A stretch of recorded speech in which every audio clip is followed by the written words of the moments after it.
오늘 말씀은 데살로니가 후서 2장 1절에서 12절의 말씀입니다. 데살로니가 후서 2장 1절에서 12절 같이 읽겠습니다. 시작. 형제들아, 우리가 너희에게 구하는 것은 우리 주 예수 그리스도의 강림하심과 우리가 그 앞에 모임에 관하여 영어로나 또는 말로나 또는 우리에게서 받았다는 편지로나 주의 날이 이르렀다고 해서 쉽게 마음이 흔들리거나 두려워하거나 하지 말아야 한다는 것이라. 누가 어떻게 하여도 너희가 미혹되지 말라. 먼저 배교하는 일이 있고 저 불법의 사람 곧 멸망의 아들이 나타나기 전에는 그날이 이르지 아니하리니 그는 대적하는 자라 신이라고 불리는 모든 것과 숭배함을 받는 것에 대항하여 그 위에 자기를 높이고 하나님의 성전에 앉아 자기를 하나님이라고 내세우느니라. 내가 너희와 함께 있을 때에 이 일을 너희에게 말한 것을 기억하지 못하느냐. 너희는 지금 그로 하여금 그의 때에 나타나게 하려 하여 막는 것이 있는 줄을 아나니 불법의 비밀이 이미 활동하였으나 지금은 그것을 막는 자가 있어 그 중에서 옮겨질 때까지 하리라.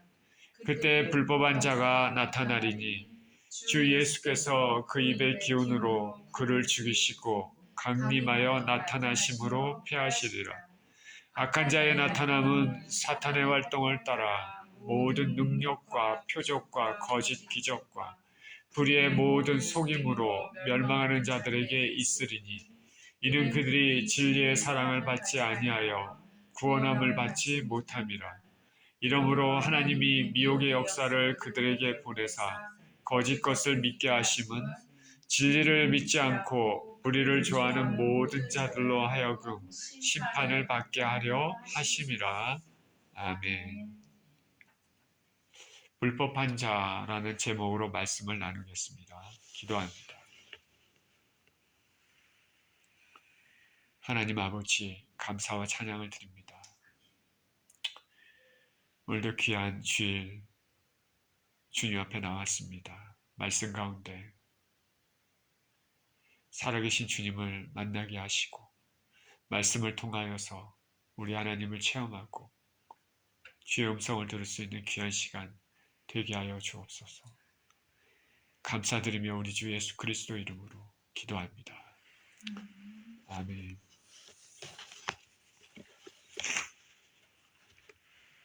불법한 자.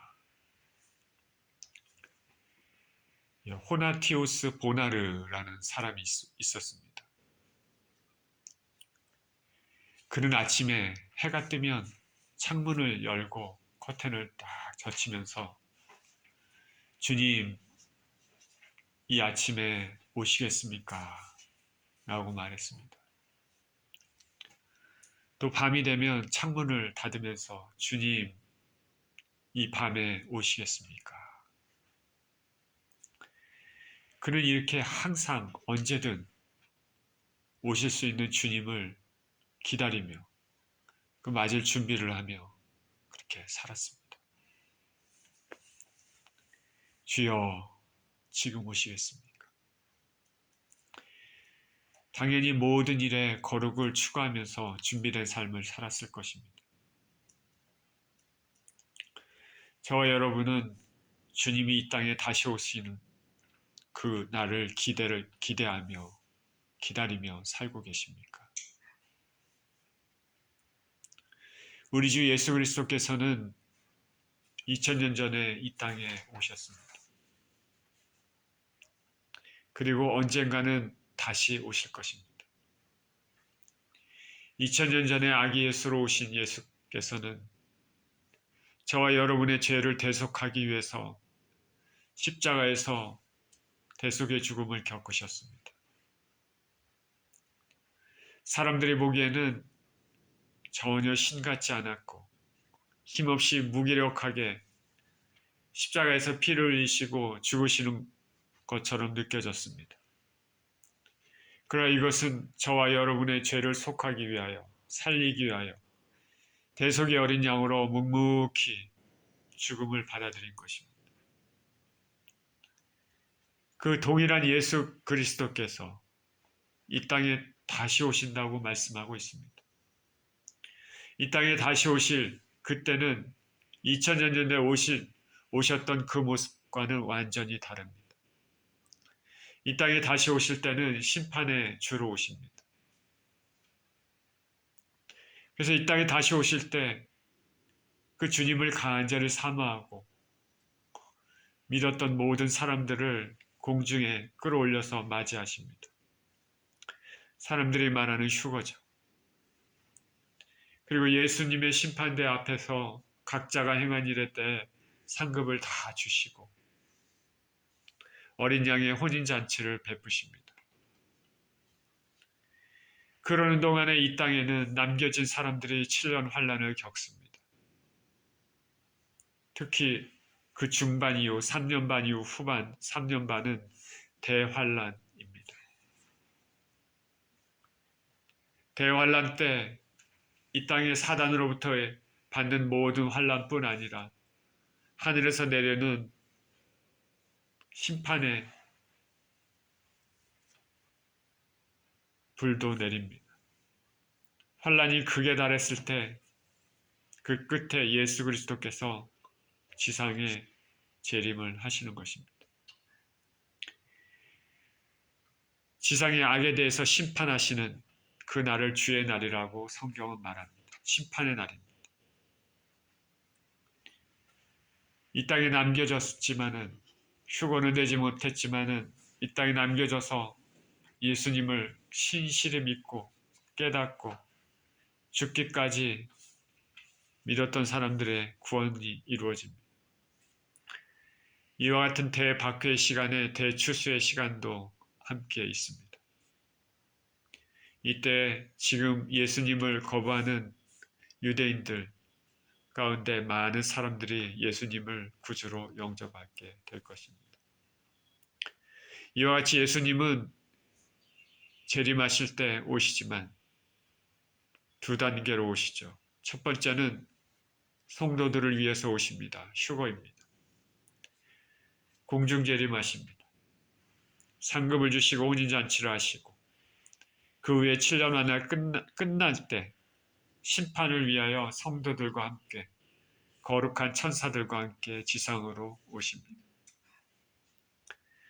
이와 같이 예수님의 재림은 성도들에는 흥분과 감격, 기대의 순간입니다. 성경에는 예수께서 오시는 그 순간은 언제든지 오실 수 있다. 이미넌트라고 말합니다. 영어로 얘기하면. 도적같이 온다. 언제든지 올 수 있다. 그렇기 때문에 깨어있어서 기름을 준비한 슬기로운 다섯 처녀와 같은 인생을 살아야 한다 말씀하십니다.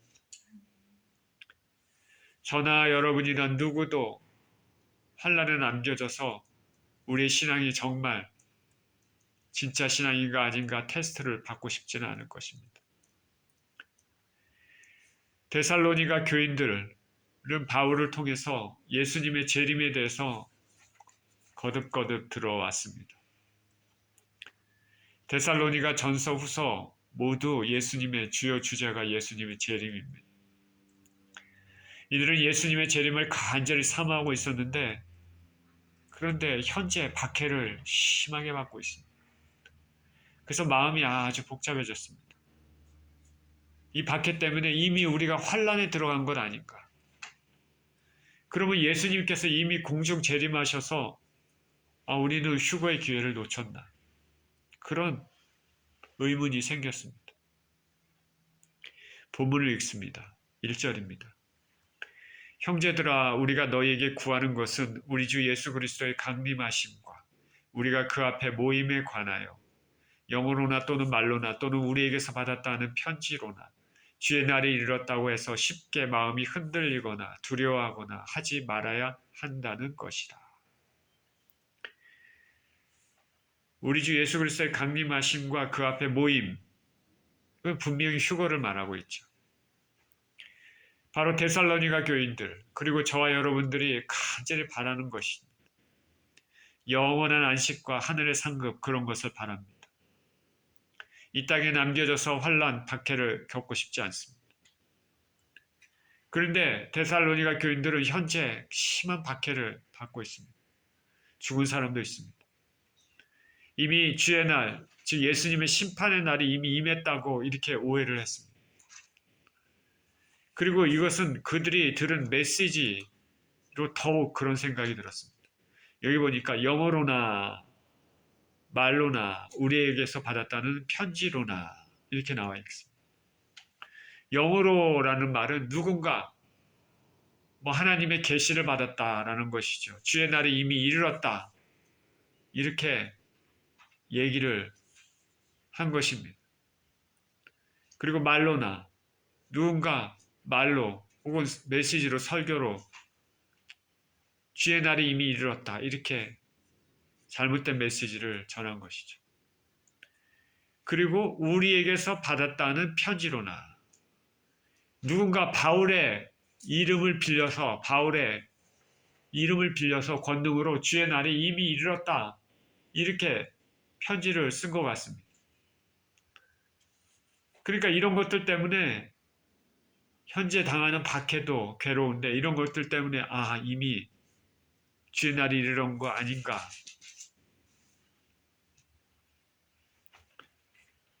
그렇게 마음이 흔들리고 두려워하고 있었습니다. 초기 기독교 교회에 얼마나 이단이 많고 얼마나 거짓 신앙들이 많이 있었다는지 그것을 우리가 알 수 있는 것이죠. 데살로니가 전서 후서는 데살로니가 교회를 세우고 나서 그렇게 오랜 시간이 지나지 않았을 때 썼을 것입니다. 벌써 하나님의 교회를 세우고 이제 하나님이 본격적으로 당신의 백성들을 이렇게 세우고 만드시는 그 시점에 사단도 벌써 가라지를 이렇게 심어 놓는 것입니다. 많은 이단들이 있습니다. 거짓 신앙들이 있다는 것을 알 수 있습니다. 데살로니가 교인들은 주님의 날에 대해서 자세한 가르침을 바울에게서 받았었습니다. 근데 그럼에도 불구하고 이런 거짓된 그런 주장에 대해서 흔들리고 있습니다. 사교와 이단들의 특징이 이렇습니다. 종말에 대해서 잘못된 가르침을 전합니다. 공포심을 조장합니다. 맹종을 요구합니다. 오늘날도 그렇죠. 이런 것 때문에 교회에서 성경의 가르침대로 올바르게 종말을 전할지라도 사람들은 잘 받아들이지 않거나 관심을 가지지 않을 때가 종종 아니면 많이 있습니다. 지금 교회 종말에 대해서 세상 마지막 때에 대해서 메시지를 얼마나 선포하겠습니까? 그 메시지를 선포한다고 하더라도 사람들이 그거를 진정으로 얼마나 받아들이겠습니까? 이단들이 많아서 그런 것이죠. 하나님의 진리를 확 흐트러 놔서 진리를 뿌옇게 만드는 거죠. 사람들이 제대로 듣지 못하도록 하는 것입니다. 저와 여러분은 종말에 대한 바른 이해를 해야 됩니다. 오늘날 사람들이 예수 그리스도를 믿는다고 하면서도 제대로 하나님 앞에 살지 못하는 이유가 뭐냐면 종말이 있다는 것을 믿지 않기 때문에 그렇습니다. 예수께서는 이 땅에 다시 오시고 그리고 천국과 지옥이 있다는 것을 듣기만 했지 실제로 믿지 않기 때문에 아무렇게나 사는 것입니다. 그러나 성경은 분명히 말하고 있고 우리는 분명히 믿어야 됩니다. 그것이 신앙의 핵심이죠. 3절입니다. 누가 어떻게 하여도 너희가 미혹되지 말라. 먼저 배교하는 일이 있고 저 불법의 사람 곧 멸망의 아들이 나타나기 전에는 그날이 이르지 아니하리니. 주의 날, 예수님의 심판의 날에 앞서 일어날 일들에 대해서 말합니다. 이러이러한 일들이 있은 후에야 예수께서 강림하실 것이다 라는 것이죠. 그러니 누가 무슨 말을 해도 미혹되지 말라. 뭐냐면 예수님께서 이 땅에 오시기 전에 일어나야 될 일, 지상 강림, 심판의 날이 이르기 전에 일어날 일이 뭐냐면 먼저 배교하는 일이 있어야 한다. 먼저 배교. 배교라는 말은 믿었다가 안 믿는다는 것이죠. 지금 말하면은 교회 출석하고 예수 그리스도를 믿는다고 했다가 나중에 사단으로 넘어가는 이런 거를 뜻하는 것이죠. 그러니까 예수 그리스도께서 이 땅에 지상 강림하시기 전에 배교하는 일이 먼저 있다라는 것이죠. 배교하는 일. 배교는 아포스타시아라는 헬라어 원어인데 정치적, 군사적인 반란을 의미합니다. 마지막 날이 이르렀을 때 하나님을 대항하는 악의 세력이 출현할 것을 의미합니다. 그리고 저 불법의 사람, 곧 멸망의 아들이 나타나야 된다. 저 불법의 사람, 누굽니까? 마지막에 때에 나타날 적그리스도라는 것이죠. 여기 사람이라고 얘기했습니다. 그렇기 때문에 사단은 아니고 사단의 일을 수행하는 하수인입니다. 적그리스도는 하나님을 대적해서 성도들을 잔혹하게 박해하게 될 그 적그리스도가 먼저 나타나야 된다. 성경에는 여기저기에 적그리스도에 대한 얘기가 나옵니다. 다니엘서 9장 6절에는 장차 올 한 왕의 백성이다라고 얘기했습니다. 우리가 전에 메시지 들은 것처럼 다니엘서 9장 26, 27절에 이렇게 얘기합니다. 62일의 후에 기름 부음을 받은 자가 끊어져 없어질 것이며 장차 한 왕의 백성이 와서 그 성읍과 성소를 무너뜨리려니와 그의 마지막은 홍수에 휩쓸림 같을 것이며 또 끝까지 전쟁이 있으리니 황폐할 것이 작정되었느니라.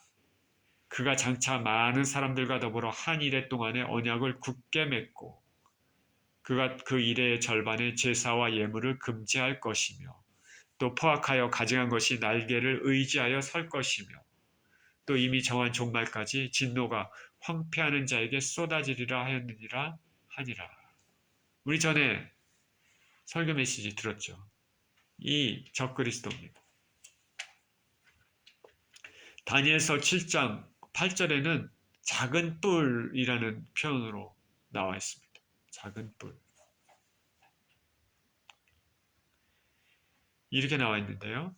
다니엘서 7장 7절 8절에는 내가 밤 환상 가운데 그 다음에 본 넷째 짐승은 무섭고 놀라우며 또 매우 강하며 또 쇠로 된 큰 이가 있어서 먹고 부서뜨리고 그 나머지를 발로 밟았으며 이 짐승은 전에 모든 짐승과 다르고 또 10개의 뿔이 있더라.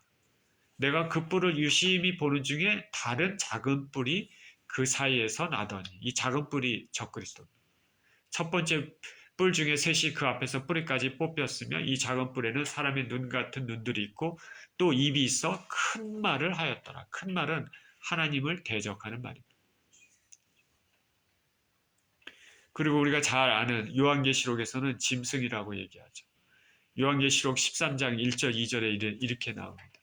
내가 보니 바다에서 한 짐승이 나오는데 뿔이 10이요 머리가 7이라. 그 뿔에는 10왕관이 있고 머리들에는 신성 모독하는 이름들이 있더라. 내가 본 짐승은 표범과 비슷하고 그 발은 곰의 발 같고 입은 사자와 입 같은데 용은 여기 사단입니다. 자기의 능력과 보좌와 큰 권세를 그에게 적그리스도입니다. 짐승에게 주었더라. 적그리스도입니다. 그렇죠? 성경에 여기저기에 나와 있습니다. 이 적그리스도는 멸망의 아들입니다. 바울은 멸망의 아들을 여기 보면 불법의 사람과 동의어로 취급했습니다. 멸망되기로 예정된 자라는 뜻인데 예수님께서 이 멸망의 사람이라는 것을 가론 유다를 지칭할 때도 사용하셨습니다. 멸망되기로 예정된 자. 이 불법의 사람, 아무리 흉악하고 성도를 괴롭히는 일을 행할지라도 결국에는 멸망한다라는 것을 암시하는 것이죠. 바울은 이렇게 예수님께서 이 땅에 지상 재림하시기 전에 배교하는 일이 있고 그 다음에 이 불법의 사람 적그리스도가 나타나기 그 전에는 주의 날이 이르지 않을 것이라고 데살로니가 교인들을 안심시키는 것입니다. 여러분들이 지금 잘못된 메시지를 듣고 잘못된 생각을 가지고 있는 것이죠.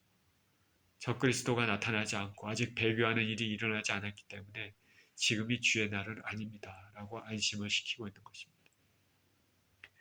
4절입니다. 그는 대적하는 자라 신이라고 불리는 모든 것과 숭배함을 받는 것에 대항하여 그 위에 자기를 높이고 하나님의 성전에 앉아 자기를 하나님이라고 내세우느니라.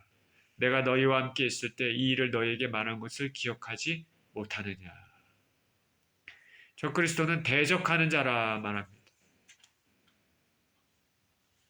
이 대적하는 자의 헬라어 호 안티케이메노스는 종종 사단에게 적용되었던 단어입니다. 사단같이 하나님을 대적한다. 사단같이 하나님의 백성도 대적한다. 그리고 신이라고 불리는 모든 것과 숭배함을 받는 것에 대항한다. 이렇게 나와 있습니다. 적그리스도는 신이라고 불리는 모든 것. 이 말은 참되신 우리 하나님뿐 아니라 세상의 모든 이방 신들 있잖아요. 종교에 있는 지금 신들, 뭐 부처라든가, 뭐 힌두교라든가, 이슬람교라든가, 거기서 말하는 그 모든 것들, 그런 것들도 싹 자기 밑에 둔다는 것이죠. 신이라고 불리는 모든 것과 숭배함을 받는 것에 대항해서 그 위에 자기를 높이고 하나님의 성전에 앉아 자기를 하나님이라고 내세웁니다. 하나님의 성전에 앉아 자기를 하나님. 교만이 극에 달한 것이죠. 그렇기 때문에 하나님 성전에 앉아 자기 자신을 하나님이라고 선언하기 때문에 많은 사람이 미혹될 것입니다. 왜냐하면 그에 따르는 표적과 이적들도 함께 할 것이기 때문입니다. 그래서 창세로부터 생명책, 어린 양의 생명책에 기록되지 않은 사람들은 다 적그리스도를 경배합니다. 진리를 모르는 사람들은 보아도 보지 못하고 들어도 듣지 못하고 깨닫지 못하는 것과 같습니다. 저는 이 말씀이 정말 마음에 많이 와닿습니다. 보아도 보지 못하고 들어도 듣지 못하고 깨닫지 못한다. 지금 예수님을 모르는 믿지 않는 많은 사람들이 그렇습니다. 보아도 보지 못하고 들어도 듣지 못하고 깨닫지 못했습니다. 여기 보면 또 이 적그리스도는 하나님의 성전에 앉아라고 얘기했는데 이게 예루살렘 성전인지 기독교 교회인지 우리는 잘 모르지만 분명 많은 사람들이 보게 될 하나님을 경배하는 곳일 것인데 전 세계에 걸쳐서 사람들에게 자신을 경배하라, 숭배하도록 요구할 것입니다. 다니엘서 9장에 보면 지난주 우리가 설교에서 들은 것처럼 70일의 마지막 한일에 즉 마지막 7년 환란 때 등장하게 될 이 적그리스도는 이스라엘과 언약을 맺습니다. 그러다가 그 중반 3년 반이 지나면 갑자기 언약을 깨고 자기의 본색을 드러내 자신을 하나님이라고 선언하고 세상의 모든 사람들에게 자신만을 경배하도록 요구할 것입니다. 처음에는 언약을 세워서 평화를 가져다주는 참 대단한 지도자가 나타났다 이렇게 생각했는데 3년 반이 지나면 언약을 탁 깨버리고 드디어 사단의 모습 같은 본 모습이 드러나는 것이죠. 자기를 경배하게 만들고 거부하는 자에게는 상상할 수 없는 박해를 가하기 시작합니다. 대환란의 시작입니다. 사도 바울은 이 데살로니가 교인들에게 함께 있을 때 이 적그리스도에 대해서 말을 했습니다. 말하는 것을 기억하지 못하겠습니까? 그때 가르쳤던 것을 상기시킵니다. 여기 말했다는 원어가 불완전 시제인데 거듭거듭 말했다는 것입니다. 만일 데살로니가 성도들이 바울이 가르쳤던 내용을 다시 생각했다면 잘못된 풍문이나 이런 것에 미혹되지 않았을 것입니다. 우리가 말씀을 정확히 알아야 됩니다. 그렇죠? 알지 못하면 이리저리 휘둘리는 것이죠. 적그리스도가 아직 나타나지 않았기 때문에 지금이 주의 날이다 라는 것은 틀리다는 것이죠. 말씀에 굳건히 서지 않으면 세상의 잘못된 가르침에 현혹됩니다. 더군다나 기적까지 같이 일어난다. 그러면 사람들이 얼마나 많이 미혹이 될까. 6절입니다. 너희는 지금 그로 하여금 그의 때에 나타나게 하려 하여 막는 것이 있는 것을 아나니 불법의 비밀이 이미 활동하였으나 지금은 그것을 막는 자가 있어 그 중에서 옮겨질 때까지 하리라. 여기 보면 막는 자가 있다는 그 적그리스도가 나타나는 것을 막는 자가 있다라는 것이죠. 막는 것이 있는 것을 아나니. 막는 것이 뭘까? 학자들은 인간의 정부, 복음을 전파하는 것, 사탄을 묶은 것, 하나님의 섭리, 이스라엘의 상황, 교회, 성령, 혹은 미가엘 천사장, 이렇게 여러 가지 얘기를 합니다. 막는 것이 이런 것 중에 하나다. 어떤 것이 막고 있는지 우리는 모르지만 어떤 신적인 힘이, 하나님의 힘이 사탄의 하수인인 적그리스도 등장을 막고 있음을 분명합니다. 그런 의미에서 가장 타당한 우리가 생각이 바로 막고 있는 그 실체가 성령일 것이다. 성령께서 적그리스도가 하나님이 지정하신 때, 그때 나타나도록 지금 막고 있다. 예수님께서 이 땅에 오실 때 하나님이 정하신 것처럼 적그리스도가 등장하는 것도 하나님이 정하신다. 그때까지 지금 성령님께서는 불법의 비밀이 이미 활동하였으나 결정적으로 등장하지 못하도록 막고 계신다. 사단의 세력은 이미 오래전부터 활동하고 있었지만은 막는 자 때문에 현재로는 은밀하게 활동하고 있을 뿐이다.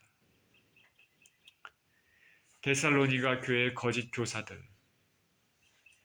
은밀하게 활동하는 것이죠. 이런 세력에 속합니다. 성령께서는 우리 성도들의 삶을 인도할 뿐 아니라 악의 세력에 대해서도 주관하고 계심을 알 수 있습니다. 바울이 아시아에서 복음을 전하려고 했을 때 성령께서 막으시고 더 큰 유럽의 길을 여신 것처럼 성령께서는 악의 세력이, 사탄의 세력들이 우리의 성도들의 삶을 파괴시키지 못하도록 주관하고 계십니다. 영적 세계의 주관은 하나님이 하시고 세계 역사의 주관도 하나님 하십니다. 그러니까 우리 믿음의 사람들은, 진정 믿음의 사람들은 하나님의 허락 없이는 우리 삶에 어떠한 일도 일어나지 않는다는 것을 명심하면서 신앙생활을 해야 될 것입니다. 하나님은 악의 세력도 그 쓰임에 맞도록 적절히 사용하고 계십니다.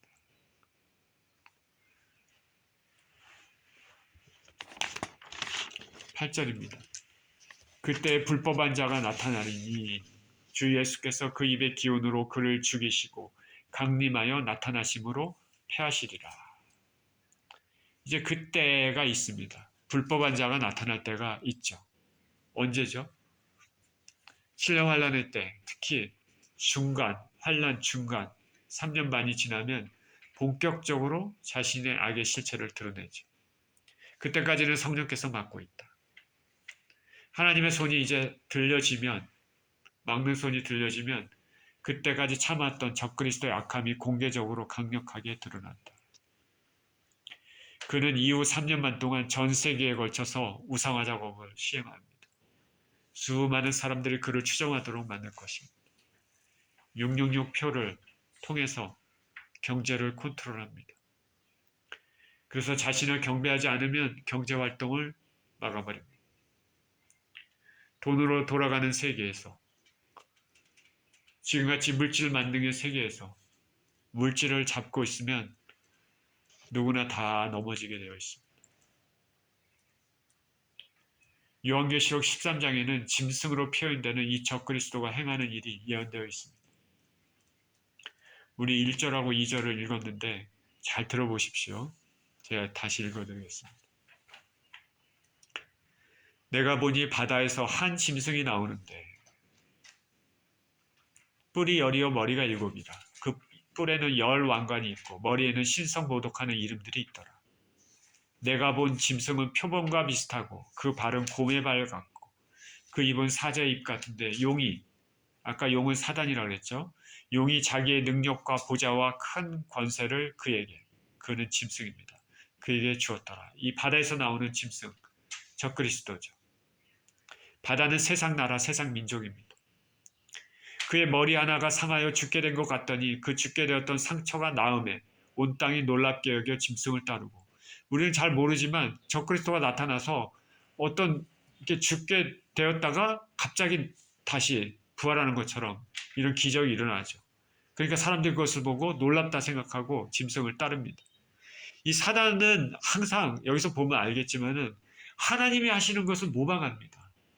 예수님께서 죽으셨다가 부활하신 것, 그런 것들을 살살 모방하는 거죠. 용이 짐승에게 권세를 주므로 용에게 경배하며 짐승에게 경배하여 이르되 누가 이 짐승과 같으냐, 누가 능히 이와 더불어 싸우리요 하더라. 또 짐승이 과장되고 신성 모독의 말하는 입을 받고 42달 동안 일할 권세를 받으리라. 42달 동안 3년 반입니다. 짐승이 입을 벌려 하나님을 향하여 비방하되 그의 이름과 그의 장막 곧 하늘에 사는 자들을 비방하더라. 하나님도 비방하고 하늘에 있는 성도들도 천사들도 다 비방합니다. 또 권세를 받아 성도들과 싸워 이기게 되고 각 족속과 백성과 방언과 나라를 다스리는 권세를 받으니. 여기 보십시오.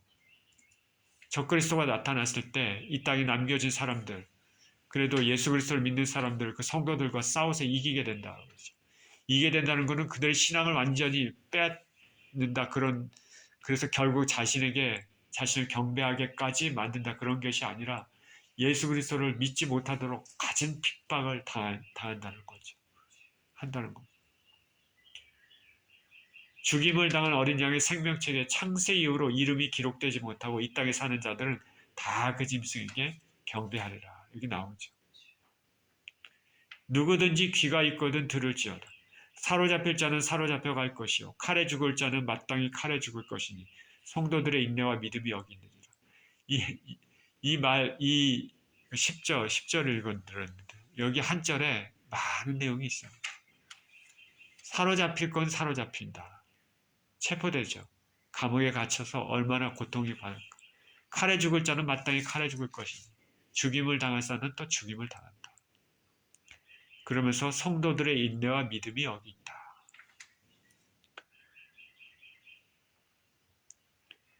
그래서 16절에는 또 이렇게 얘기합니다. 그가 모든 자, 곧 작은 자나 큰 자나 부자나 가난한 자나 자유인이나 종들에게 그 오른손이나 이마에 표를 받게 하고 누구든지 이 표를 가진 자 외에는 매매를 못하게 하니 이 표는 곧 짐승의 이름이나 그 이름의 수라.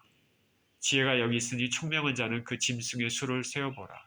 그것은 사람의 수니 그의 수는 666이니라. 짐승의 수는 666. 하나님은 777. 7은 완전한 수인데 짐승은 하나님과 비슷하게 사단은 하려고 그러는데 하나님이 되지 못하니까 666 근접하게 하려고 그러고. 여기 보면 매매를 전혀 못하게 한다 그러죠. 오른손이나 이마에 표를 받게 한다. 어떤 방식으로 되는지 우리는 모르지만 추측은 뭐 여러 가지 있겠죠. 어쨌든 오른손이나 이마에 표를 받게 하고 매매를 못하게 하고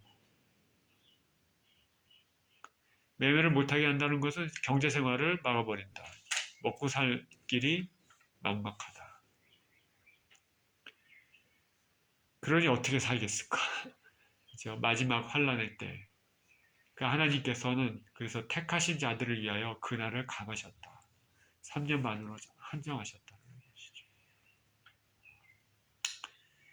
수많은 사람들이 적그리스도를 이때 경배할 것입니다. 그러나 그 가운데서도 영적인 진리를 아는 지혜로운 사람들, 믿음의 사람들은 끝까지 박해를 견뎌낼 것입니다. 이 가운데 많은 순교자들이 생기고 이때 이스라엘도 예수님께 돌아오는 사람이 이때 많을 것입니다. 대박해의 시기, 역시 대추수의 시기입니다. 불의 연단을 통해 알곡과 가라지가 분명히 갈라집니다. 이렇게 3년 반을 극심한 박해를 가했던 적그리스도도 결국은 멸망으로 들어갑니다. 3년 반이 지나면 예수 그리스도께서 지상에 재림하실 때 그를 심판하실 것입니다. 주 예수께서 그 입의 기운으로 그를 죽이시고 강림하여 나타나심으로 패하시리라. 하나님을 떠난 세력은 아무리 강해도 반드시 멸망합니다. 이때 적그리스도의 파트너 거짓 선지자도 있었는데 함께 심판을 받고 산채로 불못에 던져집니다. 요한계시록 19장은 예수님께서 심판하러 이 땅에 강림하시는 모습을 보여줍니다. 19장에 이렇게 11절에 이렇게 나오죠. 또 내가 하늘이 열린 것을 보니 보라 백마와 그것을 탄 자가 있으니 그 이름은 충신과 진실이라. 그가 공의로 심판하며 싸우더라. 예수 그리스도가 이 땅에 강림하시는 것이죠. 심판하러. 그 눈은 불꽃 같고 그 머리에는 많은 관들이 있고 또 이름 쓴 것이 있으니 자기밖에 아는 자가 없고 그가 또 피 뿌린 옷을 입었는데 그 이름은 하나님의 말씀이라 칭하더라. 하늘에 있는 군대들이 희고 깨끗한 세마포 옷을 입고 백마를 타고 그를 따르더라. 하늘에 있는 군대. 이 하늘에 있는 군대는 이 천사를 뜻할 수도 있고 성도를 뜻할 수도 있습니다. 둘 다를 뜻할 수도 있죠. 그의 입에서 예리한 검이 나온다. 예수님의 입에서 예리한 검이 나옵니다. 그것으로 만국을 치겠고 친히 그들을 철장으로 다스리며 친히 하나님 곧 전능하신 이의 맹렬한 진노의 포도주 틀을 밟겠고. 자, 이렇게 나오다가 19절에 이릅니다. 또 내가 보면 짐승과 땅의 임금들과 그들의 군대들이 모여 그 말탄 자와 그의 군대와 더불어 전쟁을 일으키다가 이 아마겟돈 전쟁이라는 것입니다. 예수님께서 이 땅에 오실 때 있을 사단과 사단의 추종자들이 예수님을 대항해서 전쟁을 일으키는 것이죠. 전쟁을 일으키다가 짐승이 잡힙니다. 짐승이 잡히고 그 앞에서 표적을 행하던 거짓 선지자도 함께 잡혔으니 이는 짐승의 표를 받고 그의 우상에게 경배하는 자들을 표적으로 미혹하던 자라. 이 둘이 산채로 유황불 붙는 못에 던져지고 그 나머지는 말탄자 입에서 나오는 검의 죽음에 모든 새가 그들의 살로 배불리더라. 철저한 심판입니다. 악의 심판입니다. 예수 그리스도께서 강림하시고 주의 날이 이르렀습니다. 거짓 선지자, 적그리스도, 그리고 적그리스도를 추종하게 만든 거짓 선지자도 같이 잡혀서 산채로 불못에 던져집니다. 9절입니다. 악한 자의 나타남은 오늘 본문 9절입니다. 악한 자의 나타남은 사탄의 활동을 따라 모든 능력과 표적과 거짓 기적과 불의의 모든 속임으로 멸망하는 자들에게 있으리니 이는 그들이 진리의 사랑을 받지 아니하여 구원함을 받지 못함이라. 마지막 때 사람들이 왜 적그리스도를 경배하게 되는지 보여주는데 사탄의 활동에 따라 모든 능력과 표적, 거짓 기적이 일어난다는 것이죠. 불의의 모든 속임으로 사람들을 미혹합니다. 자, 여기를 통해서 우리는 기적과 표적을 따라서 신앙생활하면 안 된다라는 것을 알 수 있습니다. 기적에 열광하는 신앙은 매우 위험합니다. 오늘날도 사단은 거짓 이적 등을 통해 많은 사람들을 진리에서 떠나 미혹해 하고 있습니다. 창세로부터 생명책에 농명되지 않은 사람들은 적그리스도를 경배할 것입니다. 왜냐하면 진리의 사랑을 받지 않기 때문입니다. 사도 바울은 악인들 스스로가 자기들이 아무 까닭 없이 멸망한다고 생각하거나 자신들의 잘못보다는 하나님이 잔혹하기 때문에 죽게 되었다. 이런 불평을 하지 못하도록 그 근거를 제시하고 있습니다. 그들은 진리의 사랑을 받지 않았다. 스스로 내쳤다. 스스로 거부했다. 그저께인가요? 유튜브에서 미국의 젊은이가 길거리에서 예수님의 복음을 외치는 영상을 봤습니다. 어느 거리인지 모르는데 젊은 사람들이 많이 왔다 갔다 지나갑니다. 거리입니다. 사람들이 삼삼오오 혹은 홀로 이렇게 왔다 갔다 했던 거리인데 이 젊은이는 마이크를 들고 편하게 청바지를 입고 편하게 예수 그리스도 말씀을 전하고 성경 말씀을 인용하면서 외칩니다. 물에 섞여서 어떤 여자가 지나갑니다. 청바지 다 찢어진 청바지 입고 조금 정숙하지 못한 옷차림으로 이렇게 지나가면서 말합니다. God is not near. 하나님은 없다. 그러면서 쑥 지나갑니다. 그런데 이 젊은이는 아랑곳하지 않고 계속 말합니다. God is real. 그 사람이 그렇게 얘기하면 자기도 말을 받아서 얘기합니다. God is real. 하나님은 살아계십니다. 또 그렇게 하면서 예수님의 복음을 전하다가 또 지나가던 또 어떤 사람은 또 얘기합니다. Religion is not logical. 종교는 앞뒤가 맞지 않아. 그러면서 지나갑니다. 그러자 젊은이가 또 얘기합니다.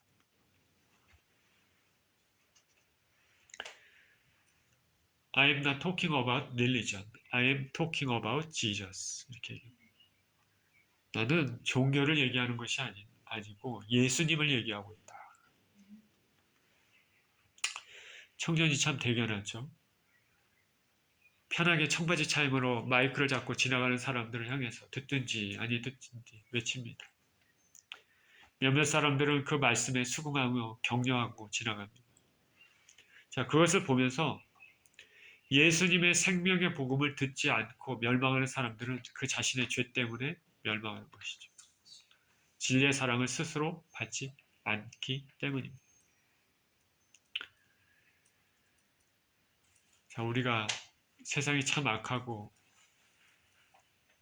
엉망으로 돌아간다 하더라도 곳곳에 하나님께서 심겨주신 주님의 백성들, 사람들이 있습니다.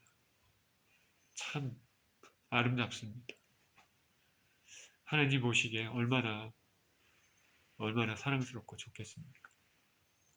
11절입니다. 이러므로 하나님이 미혹의 역사를 그들에게 보내사 거짓 것을 믿게 하심은 진리를 믿지 않고 불의를 좋아하는 모든 자들로 하여금 심판을 받게 하려 하심이라.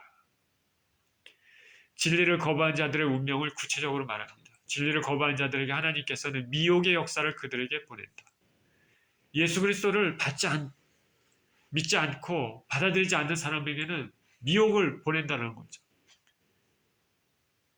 거짓 것을 믿게 하는 것이죠. 초자연적인 미혹. 적그리스도는 말뿐만 아니라 기적과 이적을 통해서 사람들을 끌어모읍니다. 적그리스도에게 가는 사람들은 뭡니까?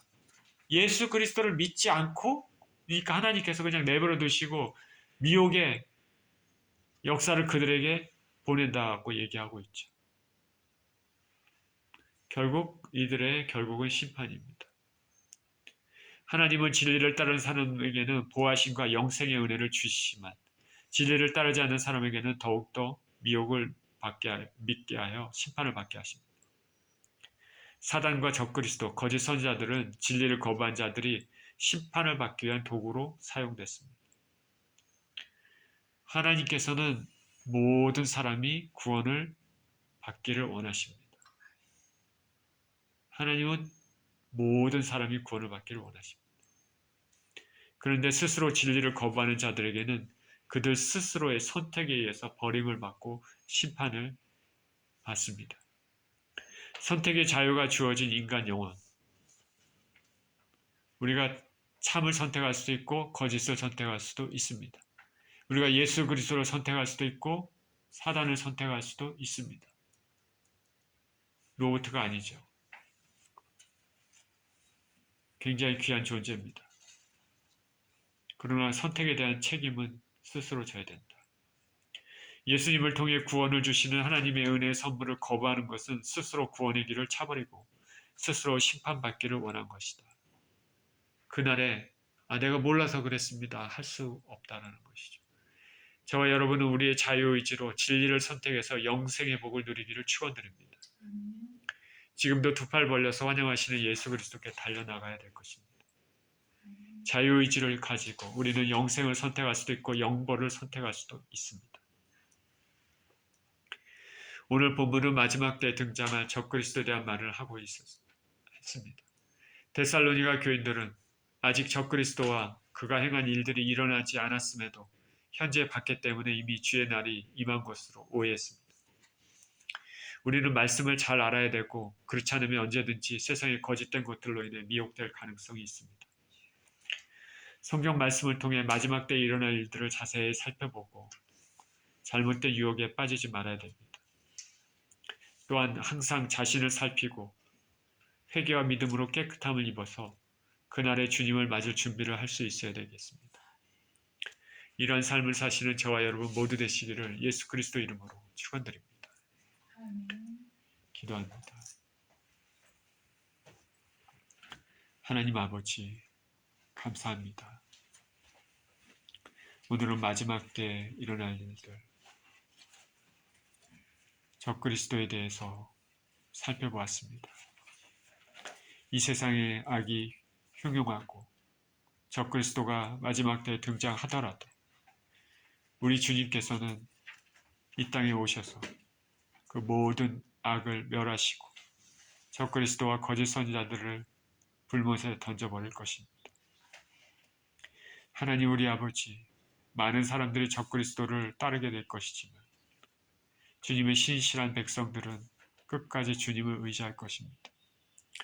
하나님 우리 아버지, 우리는 언제 주님이 오실지 모르고 이 환난의 때 우리가 들어갈지 안 들어갈지는 모르지만 아버지 우리가 신실하고 진실한 믿음을 끝까지 지켜서 아버지 하나님 할 수 있으면 주님의 때 아버지 휴거되기를 간절히 원하고 바랍니다.